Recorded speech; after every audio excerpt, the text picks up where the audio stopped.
A very good morning, students. I hope you all are very well.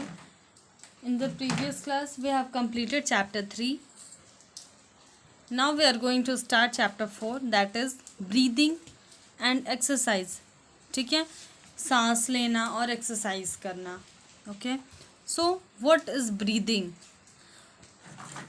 Why do we need to breathe? हमें सांस लेने की ज़रूरत क्यों पड़ती है, बताइए. Breathing is the mechanism that helps our body to absorb oxygen and remove harmful carbon dioxide from it. Breathing क्या है? एक मैकेनिज़्म है हमारे शरीर का.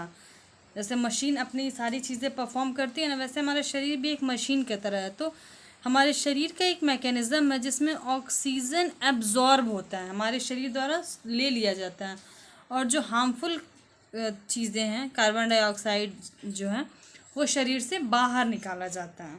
Okay. Breathing involves two main processes. Breathing में दो मेन प्रोसेस होती हैं, एंड वो क्या क्या है? Inhaling and exhaling. ठीक है, inhale exhale. When we inhale we breathe in air and it is called inhaled air. When we exhale we breathe out air and is called exhaled air.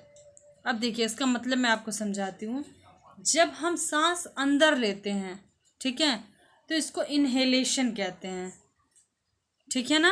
And जो air होती है, जो सांस, जो air हम अंदर लेते हैं, उसको इनहेल्ड एयर कहते हैं. ठीक है. और जब हम सांस बाहर छोड़ते हैं तो इसको एक्सहेलेशन बोलते हैं, और जो एयर हम बाहर छोड़ते हैं, कार्बन डाइऑक्साइड, उसको एक्सहेल्ड एयर बोलते हैं. ठीक है. Inhaled air is different from exhaled air in many ways. Inhaled air जो अंदर हम लेते हैं वो एक्सहेल्ड एयर से बहुत तरीक़ों से अलग होती है. क्या क्या अलग होती है? इनहेल्ड एयर जो होती है, it is rich in oxygen. इसमें ज़्यादा ऑक्सीजन होता है, तभी तो हम लेते हैं. And exhaled air it is rich in carbon dioxide. इसमें कार्बन डाइऑक्साइड होता है, तभी हम शरीर से बाहर निकालते हैं. It is less moist. Inhaled air में मॉइस्ट, नमी नहीं होती है. एक्सहेल्ड एयर में वाटर वेपर्स वगैरह होते हैं, जिसकी वजह से मॉइस्ट ज़्यादा होता है. Inhaled air it is cooler, ठंडा होता है. एक्सहेल्ड एयर मतलब शरीर से बाहर ना आता है, शरीर के अंदर गर्मी होती है. तो हम लोग वार्म ब्लडेड है ना, तो वो ऑब्वियसली सी बात है, गर्म रहेगा.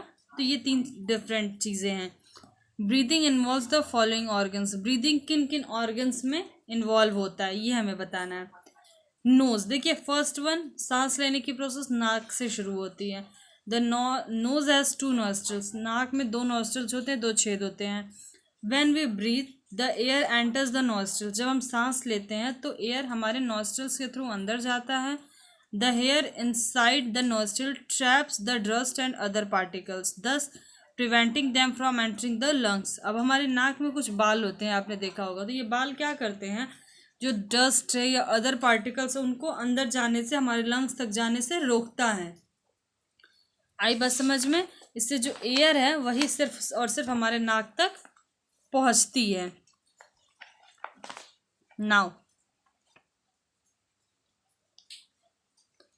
विंड पाइप और ट्रैचिया, ये क्या होता है? विंड पाइप को ही बोलते हैं. This helps carry air into the lungs through a pair of tubes called bronchi. Wind pipe क्या करता है?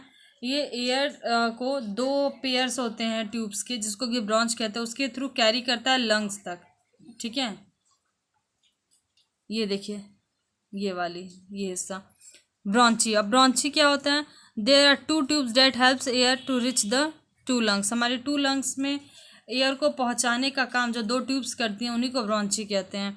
लंग्स, सबसे इंपॉर्टेंट हिस्सा लंग्स ही है ब्रीदिंग का. There are two sponge bag like organs. Sponge type का, बैग तरह का, बैग लाइक ऑर्गन होता है. Where exchange of gases takes place. जहाँ पे गैसेस का एक्सचेंज टेक प्लेस होता है, मतलब होता है. Oxygen get absorb. Oxygen absorb कर लिया जाता है और कार्बन डाइऑक्साइड बाहर छोड़ दिया जाता है. Our lungs expand when we breathe in and contract when breathe out. हमारा लंग्स जो होता है ना, वो एक्सपेंड करता है जब हम सांस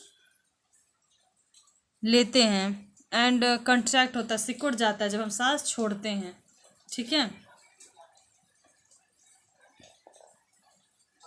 देखो सांस ले रहे हैं तो ये डायफ्राम है ना एक्सपेंड कर रहा है, और ये सांस छोड़ने पे ऐसे हो जाता है. Oxygen absorbed into lungs and get transported to different parts of the body through the blood. Oxygen जो हमारे शरीर में लंग्स के द्वारा जो हमारे शरीर में एब्जॉर्ब होता है वो लंग्स के द्वारा जो उसमें ब्लड के थ्रू हमारे शरीर के अलग अलग हिस्सों में पहुंचाया जाता है. Blood rich in carbon dioxide is brought to the lungs. और वो ब्लड जिसमें कार्बन डाइऑक्साइड ज़्यादा होता है वो लंग्स में लाया जाता है, which is then exhaled to the nostril, जिसमें से कार्बन डाइऑक्साइड को फिल्टर करके हमारे लंग्स बाहर नॉस्ट्रिल्स के थ्रू निकाल देते हैं. Okay, here you can see a activity which is to aim to observe how to diaphragm helps in breathing. इसके लिए आपको एक प्लास्टिक बॉटल, एक straw, an elastic band, scissors, 2 balloons and some play dough, इतनी चीज़ें चाहिए. आप ये एक्टिविटी परफॉर्म करोगे. Okay students, diaphragm helps and diaphragm plays an important role in the breathing problems. Diaphragm जो है हमारे ब्रीदिंग प्रॉब्लम में, सांस लेने की कोई समस्या होती है उसमें काफ़ी हेल्प करता है. It is a muscle under the lungs that controls breathing. हमारे लंग्स के अंदर एक मसल होती है, उसी को डायफ्राम कहते हैं, जो कि ब्रीदिंग को कंट्रोल करता है. When we breathe in the diaphragm contract, जब हम सांस लेते हैं तो डायफ्राम कंट्रैक्ट होता है, दस pulling air inside the lungs. इससे क्या होता है, एयर को लंग्स में पुल कर दिया जाता है. व्हेन द डायफ्राम एक्सपेंड, जब डायफ्राम एक्सपेंड करता है and pushes the air out of the lungs, और एक्सपेंड करता है तो जो एयर होती है ना वो बाहर निकल जाती है, इसी को हम लोग ब्रीद आउट कहते हैं, मतलब सांस छोड़ना. The act of breathing is a part of respiration process. सांस लेना रेस्पिरेशन प्रोसेस का ही एक हिस्सा है. Respiration is the process by which the body uses oxygen absorb during breathing and to break down food into energy. Respiration एक process होता है जिसमें बॉडी क्या करती है, जो ऑक्सीजन एब्जॉर्ब हो चुका है उसका यूज़ करती है, जो खाना वगैरह रहता है उसको ब्रेक डाउन करके उनसे एनर्जी बनाने का. Okay,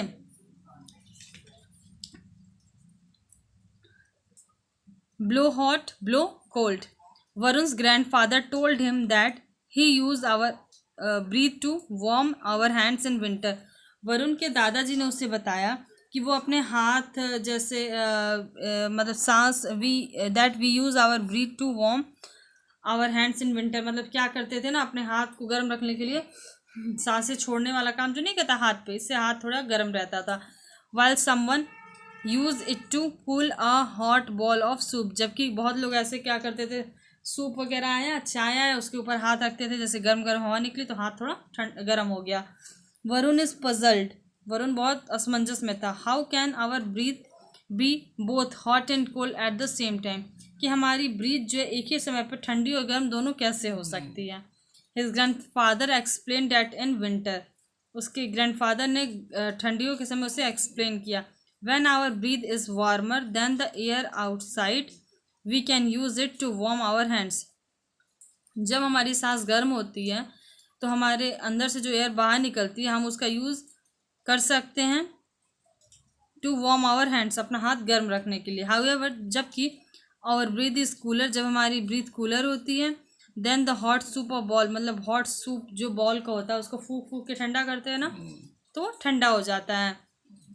that is why it help us to cool the soup, इसी वजह से हमारा सूप जो होता है हम उसको कूल ठंडा कर लेते हैं. वी ब्लो ऑन स्पार्क्स और in firewood to help it burns. Okay, this is because our breath has oxygen and help us to burn. कि फायरवुड वगैरह को हम लोग आग, देखिए आग जलने के लिए भी ऑक्सीजन ही चाहिए, ठीक है ना. ऑक्सीजन सिलेंडर्स वगैरह जो होते हैं ना, और बहुत ज़्यादा ऑक्सीजन अगर नहीं रहेगा हमारे एटमॉस्फेयर में तो कोई चीज़ जलेगी ही नहीं. एक चीज़ खास तौर पे ध्यान रखिएगा, तो जलने के लिए भी ऑक्सीजन ही चाहिए होता है. Grandfather then blew some air into his spectacles. Varun has surprise to see tiny droplets from on the glass. Grandfather ने अपने स्पेक्टिकल्स जो चश्मे थे उस पर कुछ एयर फूका, जिससे कि वरुण बहुत सरप्राइज था कि उस पर छोटे छोटे ड्रॉपलेट्स हो गए ग्लास पे, शीशे पे. Grandfather explain to Varun that the breath contains moisture. जैसे कि ग्रैंडफादर ने उसे समझाया कि हमारे ब्रीथ में, सांस में ऑक्सीजन भी मॉइस्चर कंटेन होता है, नमी।